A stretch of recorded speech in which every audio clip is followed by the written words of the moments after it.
and marriage, love and marriage, they go together like a horse and carriage. This I'll tell you, brother, you can't have one, you can't have none, you can't have one without the other.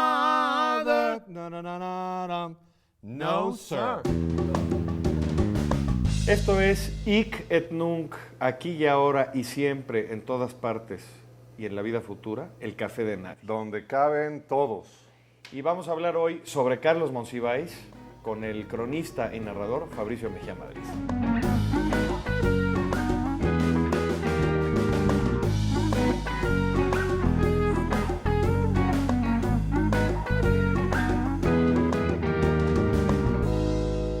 Café de nadie, caben todos, incluso yo. Aquí estoy, muy contento porque está mi amigo y admirado Fabricio Mejía Madrid, Mi querido George. que es un novelista de la crónica y un cronista novelado, Oye, novelero Y desvelado y también. desvelado. Digo, salúdame aunque sin tanta enjundia, ¿no, maestro? Oye, pues es que me está seduciendo allá de este lado. Es mi propensión. Pero lo puedes intentar. Lo vamos Es mi a intentar en propensión. todo el programa. Ok. Vamos a hablar un poquito de tu andar por estos caminos de la crónica y de ahí pasar a esos que son los que nos dieron, no patria, los que nos repatriaron la crónica, Así es. que son tus maestros, de donde tú has abrevado con gran maestría. En primer lugar, digo, para empezar contigo, ¿a ti no te dio por publicar cuentos, por escribir una novela al principio? ¿Por dónde empezaste tú? Sí, yo empecé escribiendo novelas, pero me rechazaron 7 antes de publicar la primera. Por lo tanto, como tenía que comer, pues empecé por la crónica. Es decir, lo primero que publiqué fueron crónicas en los periódicos. Y tenía yo pues, almacenadas abajo de la escalera de casa de mi mamá pues, una serie de novelas rechazadas, ¿no? Que las acabo de tirar hace poco, ¿eh? No me Porque digas. yo las ¿Por seguía... qué? las Esos seguía- documentos importantes para la Universidad de Princeton. Pero las estaba yo ya saqueando para hacer otras cosas y decidí que ya estaban fritas, ya eran cadáveres de novela, ya no quedaba más que el huesito, ¿no? Ahora, tu más reciente publicación es Septiembre, que es una novela gráfica en donde, bueno, yo quiero recomendar que todo el mundo lo compre y que además lo regale porque sería un gran regalo Sí, sobre para todo para los jóvenes, chavos. sí, que no recuerdan lo que fue. Te refieres a septiembre del 85 y es el terremoto, Así es. pero no es una sola crónica, sino que son las voces que han conformado la crónica a través de los personajes, uno de ellos eres tú mismo, Sí, pero también es novela. sí, también es una novela. Entonces ahí se fusionan las dos. Sí, porque creo que ya después de tantos años de escribir, he logrado reunir las dos cosas, ¿no? La novela y la crónica en un libro que nadie sabe bien. Todo el mundo me pregunta, ¿y esto qué es?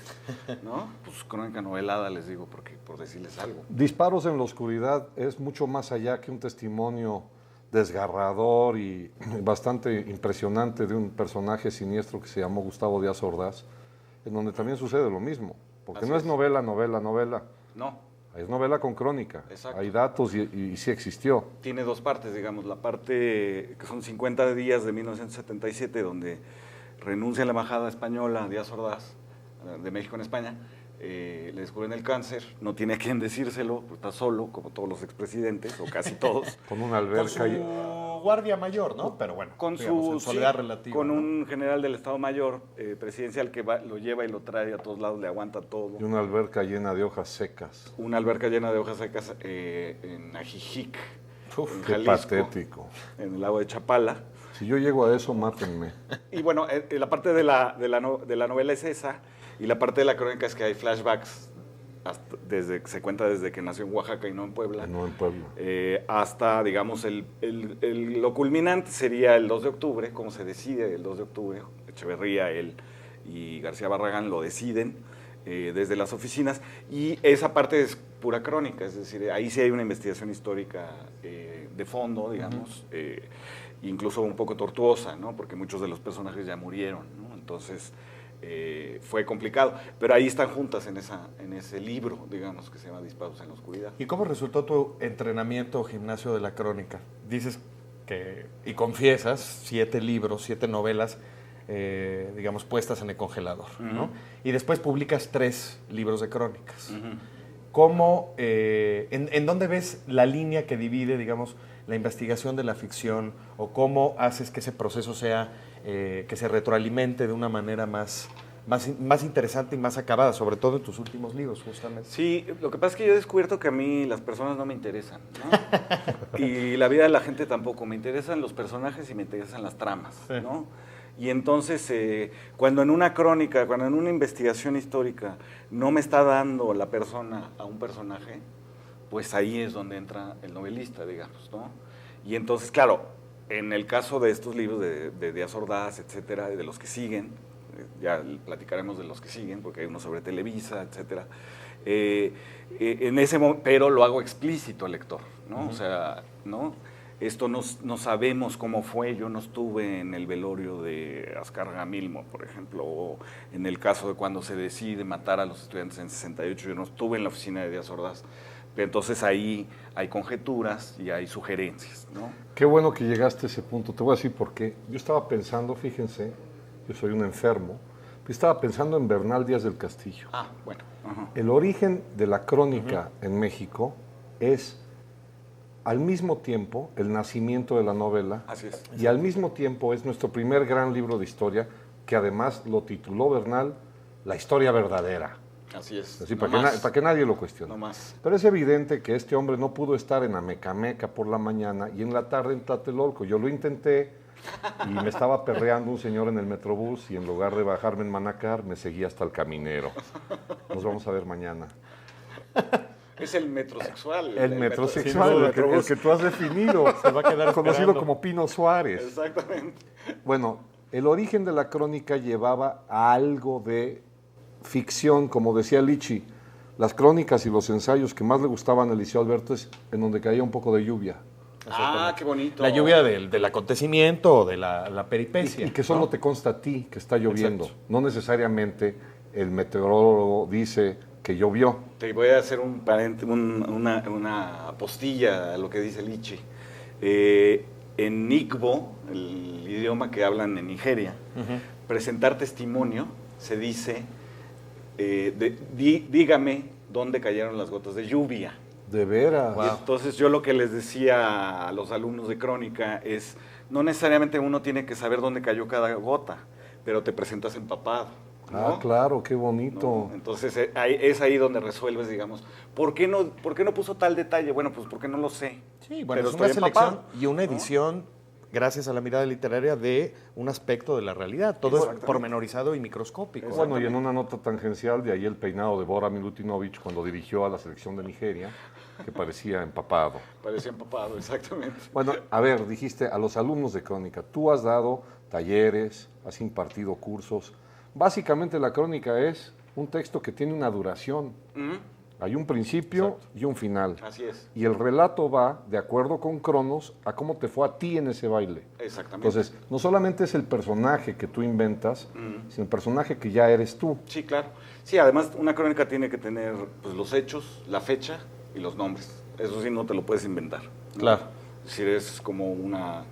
Es decir, ir a Tenco, por ejemplo, y decir que entró la policía y los mató a todos, pues no es exacto. ¿no? Ahora, golpeó a ciertas personas. ¿por ¿no? qué, volviendo a nuestro homenajeado Carlos Monsiváis, por qué el interés de pronto, súbito, que el mismo Monsiváis había profetizado? Digo, Sí. hace poco, no solo con su antología a ustedes les consta, sino que además hacía un gran lobby literario por el género de la crónica, que fue durante tanto tiempo pues apestado, visto como una curiosidad o un mercado de pulgas de la literatura mexicana, Así es. ¿no? ¿Cómo entender, digamos, la crónica a la luz de lo que hace Monsiváis, él mismo como cronista, pero Sí. también como antólogo, y de ti mismo? Es decir, en la crónica ves el espacio ideal de representación de una ciudad como la nuestra. Es la voz literaria que más que se aviene mejor Sí. a una ciudad tan caótica como la nuestra, donde todo lo que hay que oír y ver necesita pasar por el filtro de la documentación. Exacto, o sea, lo que decía Jorge de Bernal, Díaz del Castillo, ¿no? Es un vocerío, digamos, a la manera de Díaz de Guardar, de Monsiváis, a la manera de La Noche de Tlatelolco de Poniatowski, es un vocerío, son testimonios, al mismo tiempo funda la ciudad, ¿no? Como un ente literario, textual, ¿no? Y al mismo tiempo un ente histórico, ¿no? Y entonces tienes ese cóctel, ¿no? de realidades, fantasías, aspiraciones, ideas que tú quieres colar a partir de los hechos, ¿no? Que son tus ideas, tus obsesiones, etcétera. Y creo, por ejemplo, que en el caso de Monsiváis es muy claro. Su primera crónica es en 1957 y es una crónica sobre una marcha, donde está Diego Rivera y Frida Kahlo en protesta por la invasión de Estados Unidos a Guatemala y la caída de Jacobo Arbenz, ¿no? Es sobre eso. Y tienes todos los elementos, digamos. Tienes la preocupación de Monsiváis por el arte, de Diego Rivera y Frida Kahlo. Por las masas. Por las masas, que es la marcha. Por el compromiso político, que es lo de Arbenz, ¿no? Y entonces, pues ahí está retratado lo que es Monsiváis. Será muchas otras cosas después. Quizás su gran libro no sea una crónica, no son las crónicas, digamos. Yo diría que el gran libro de Monsiváis es Lo marginal en el centro, que es un ensayo. El de Salvador sobre Novo. Salvador Novo, ¿no? Que es parte de la saliva que lo llevó a él a convertirse también en un periscopio de la sociedad mexicana, muy a la manera de Novo, en donde lo que parecía que era banal o que no valía la pena revisarse, como por ejemplo Gloria Trevi en toda su esplendor, Claro. o la dentadura de Luis Miguel que yo heredé, él lo llevó a la prosa fina. Ahora fíjate, en el 57 es cuando publica Carlos Fuentes La región más transparente. A Monsi no se le ocurre escribir una novela, porque lo que él va a hacer es la novela verídica, como diría don Luis González y González. Así es. Y también hay algo que yo quería decirte desde hace mucho tiempo y nunca te lo había dicho. ¿No crees que, más bien preguntar, ¿no crees que Monsiváis también es como un microhistoriador de México? Sí, claro. Tú puedes ir a Díaz de Guardar y es un relato sobre los 60 en México. Exacto. No falta nada, Sí. ¿no? Es decir, está desde la zona rosa, Cuevas, el mural efímero, está los estudiantes en el 68. Hay 2 hojas nada más, pero bueno, es muy importante, de la visita de Jim Morrison Claro. a las pirámides de Teotihuacán, ¿no? Gran momento con mágico. con todo el enojo que tuvo José Agustín, porque el invitado era Monsiváis y no él, ¿no? Y entonces dice, y desperdició la crónica, ¿no? Porque yo hubiera hecho 25 páginas, bueno, Monsiváis hizo 2, ¿no? Y es un retrato, es a la manera, digamos, de Los ejércitos de la noche, de Norman Mailer. Ajá. El retrato de esta marcha a Washington, Exacto, ¿no? el retrato de la marcha a Washington con los hippies, los estudiantes, el borracho, etcétera. Y Forrest Gump. Y Forrest Gump, Digo, exactamente, después. ya después. Pero lo que tiene de diferente Norman Mailer de Monsiváis es que Monsiváis odiaba ser el personaje. Es decir, odiaba a la primera persona, ¿no? Híjole, porque la primera persona de Mailer en ese libro es un tanto odiosa, hay que decirlo. Es muy ¿no? odiosa y empieza incluso con... ¿Qué dijo el periódico de mí ayer? Así empieza la crónica. Es un misógino, en fin, Y ¿no? muy pretencioso también. Y ¿no? muy pretencioso. En cambio, Monsiváis sí recurre mucho al plural y, por ejemplo, a ponerle título a algo que a ustedes les consta. Es decir, a usted ya te involucró. Sí. O por mi madre Bohemios ya es como una convocatoria Exacto. de cantina. Sí, ¿no? sí. De, a ver, júntense todos para la foto. Para documentar nuestro optimismo. Exacto, ¿no? porque no es el protagonista él, no quiso ser protagonista Sí, no, él. nunca. Y yo creo que en eso también ennoblece lo que tú has hecho. Las crónicas de Fabricio Mejía Claro. Madrid nos involucran a todos. ¿Por qué no hacemos un corte y Bueno. seguimos hablando Bueno. de cómo nos involucra? Aquí seguimos.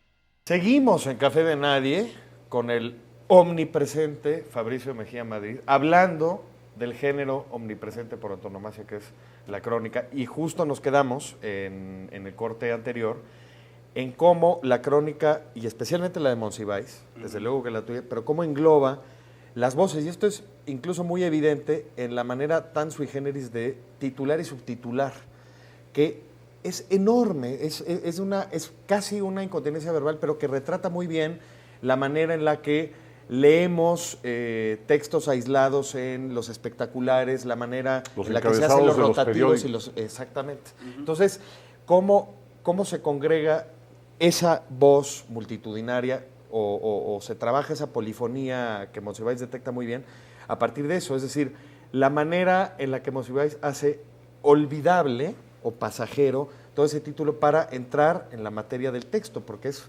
un tianguis de voces, ¿no? ¿Cómo se hace esa selección para ti en el trabajo de Monsiváis y cómo se hace también en el trabajo de los demás cronistas? Género tan en boga en nuestro tiempo, ahora en México. Monsiváis tenía una sensibilidad extraordinaria para las voces, tenía un gran oído para las voces, por eso es antologador de poesía también. Y por eso también era un enorme melómano, ¿no? Por ejemplo, algunas de sus recomendaciones yo las sigo considerando válidas. Digamos que la mejor cantante que ha habido en México ha sido Elvira Ríos, Exactamente. por ejemplo, ¿no? Muy bien, me pondría de pie. Creo que ahí hay un oído, digamos. Entonces, Monsiváis tenía un oído para eso y tenía un talento increíble para eso.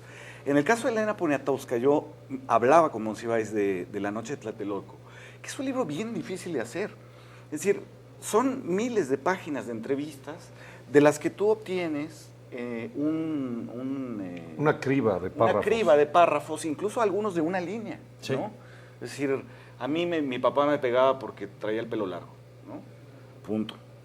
Y así, entonces es un armado de una artesanía de Elena increíble, que lo repite en Nada Nadie, que es Las voces del terremoto, ¿no? Del 85. ¿No dirías que Juan Villoro también ha tomado mucho de esa escuela y Juan es capaz de hacer como un documental en tinta?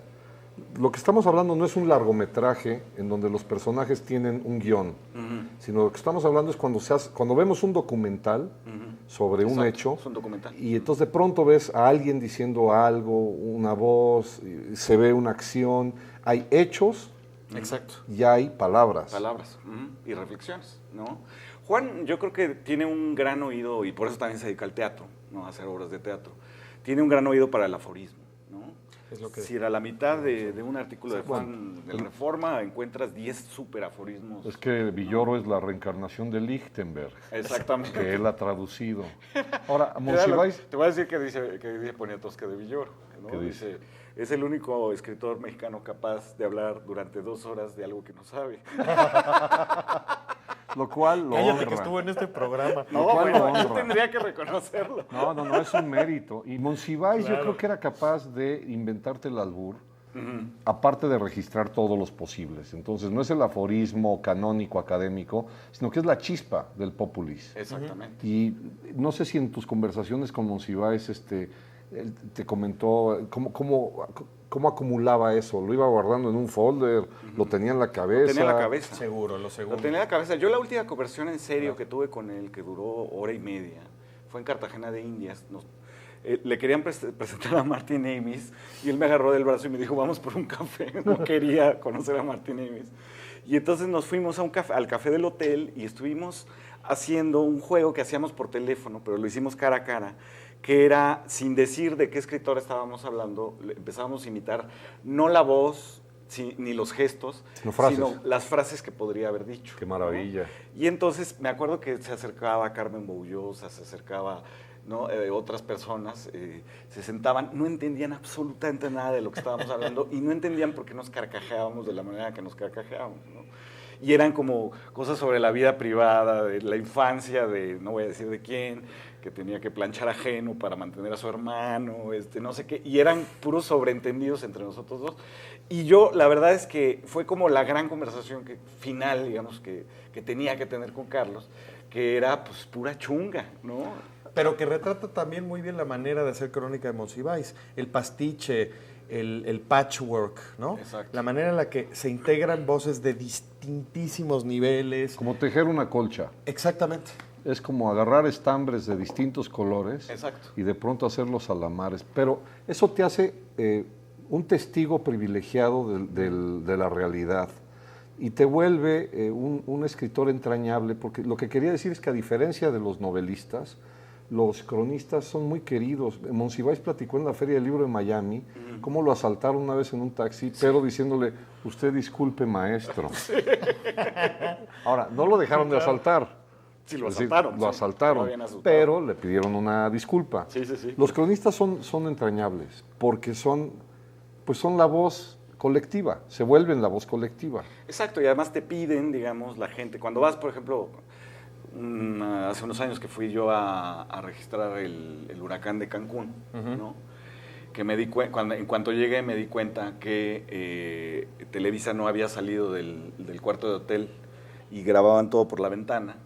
¿Cuántos cronistas no hay así? ¿no? Exacto, de que no van, ¿no? Pues digo, si ya estás ahí, pues hay que ir, ¿no? Y entonces la gente me pedía que hablara de la realidad, de lo que estaba pasando, de los asaltos, de los saqueos, etcétera, etcétera. Pero al mismo tiempo, la petición era, no digas que Cancún se destruyó, porque nosotros comemos de esto. Sí. Y entonces ahí había una responsabilidad con la gente, ¿no? ¿Y cómo haces para mitigar la realidad en una crónica que es pura observación, camino, paseo, ¿no? Y Exacto.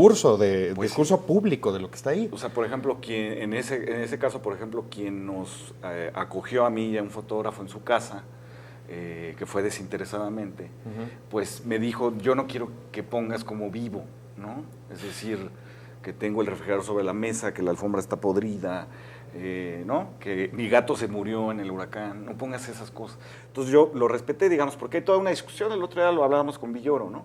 Hay toda una discusión de qué es la privacidad para los cronistas, ¿no? Claro. Y tiene que haber como una ética de la privacidad de los demás, ¿no? Bueno, es que en el fondo de lo que estamos hablando es de la verdad y de las mentiras. Y a esa conversación que se refiere Fabricio es el equivalente a una maestría que yo obtuve en un fin de semana, sin inscribirme, porque me tocó ir de chofer. Hicimos un largo viaje a San Miguel de Allende y yo iba con dos monstruos en el coche, con Fabricio Mejía Madrid y Juan Villoro, aprendiendo a cada curva. Yo manejé bien, ¿eh? ¿Tú manejaste bien? Yo por lo menos manejé bien. Y te manejaste bien en el tema de Bernal Díaz del Castillo. Y me manejé bien en el tema de Curvas Bernal. de aprendizaje. Pero en el fondo tiene que ver con la mentira y con la verdad.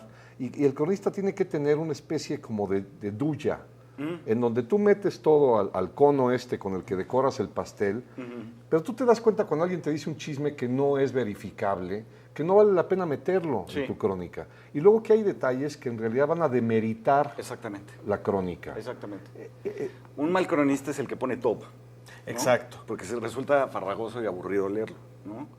Y no ¿Qué hay sería? identificación. Que sería el cronista de las ceremonias de 15 años en León, Guanajuato. Un saludo. Saludo. Pepillo, Saludo. ahí empezaste.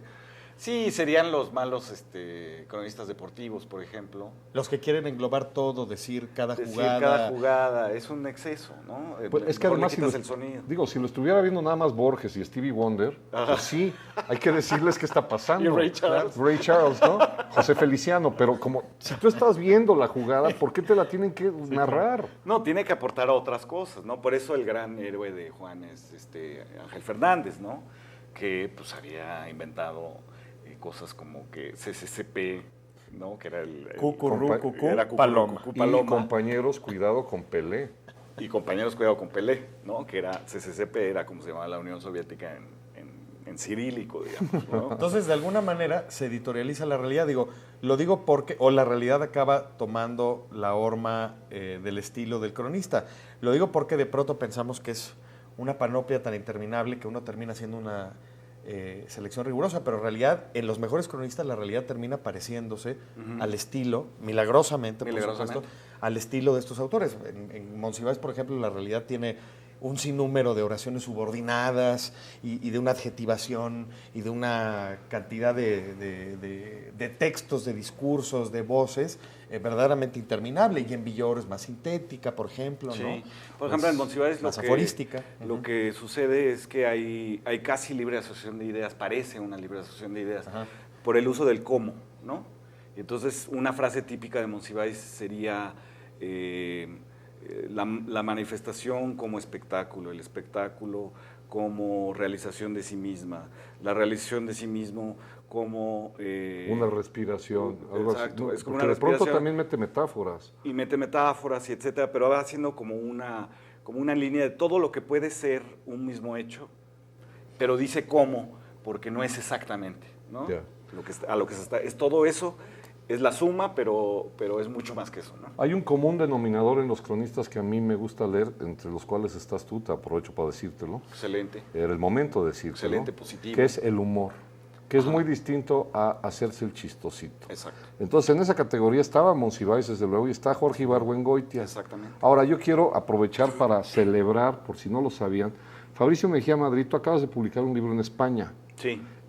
Tanto Ibargüengoitia como Monsiváis, todos los que conocemos España y queremos España, siempre regalamos libros de Ibargüengoitia y de Monsiváis porque es como si no los conocieran en España. Sí. Y a España le vendría muy bien que eso existiera. ¿Qué faltó para que Monsiváis conquistara España aún con Anagrama? Pues fíjate que el problema de Monsiváis es que tiene demasiadas referencias locales y temporales, ¿no? Y entonces cuando él saca Aires de Familia, que es el libro de Anagrama en España, El que obtuvo el premio Anagrama. el que obtiene el premio, realmente lo que él trata de abarcar es toda América Latina, ¿no? Y creo que se pierde un poco el humor y cuidó mucho no hacer tanta referencia, digamos, Local. textual a hacer un chiste sobre Agustín Lara que nadie va a entender, Claro. ¿no? Sobre la Chilindrina que nadie va a entender. Y entonces como que borró eso y a mí el libro me gusta, pero me parece que está ya edulcorado para Europa. Para Europa y para los españoles, que son unas bestias y no entienden nada, ¿no? ¿Cuándo sale el libro sobre Televisa? El libro sobre Televisa sale pues ya en estos días, mediados de mayo, digamos. ¿Sale con Planeta? Sale con Grijalbo. ¿Podemos Grijalbo. anunciar el título? El Nación TV. Nación TV, y tiene una fotografía extraordinaria en la portada, como siempre. Me tardo más en buscar las portadas que en en escribir escribir el el libro. Y una foto increíble de Francisco Mata Rosas, que es Azcárraga Milmo con su copete, y en un meeting donde tiene una manta atrás que dice "Somos el partido". Ah, qué fuerte. Y entonces, bueno, de eso se trata esa novela. Es una novela cronicada también, o una crónica novelada, ¿no? La vamos a esperar con ansias porque te admiramos y te agradecemos que hayas venido No, al pues Café de muchas Nadie. gracias. Gracias por el café de nadie, mi Gracias querido por el café, muchas gracias, estaba bueno. Fabricio. Nos vemos la próxima en Café de Nadie. No se les olvide que aquí tenemos una cita porque caben todos. Hasta yo. Fly me to the moon, let me play among the stars. Let me see what spring is like on Jupiter and Mars. In other words, hold my hand. In other words, baby, kiss me. Fill my heart with song. Let me sing forevermore. You are all I long for, all I worship and adore. In other words, please be true. In other words, I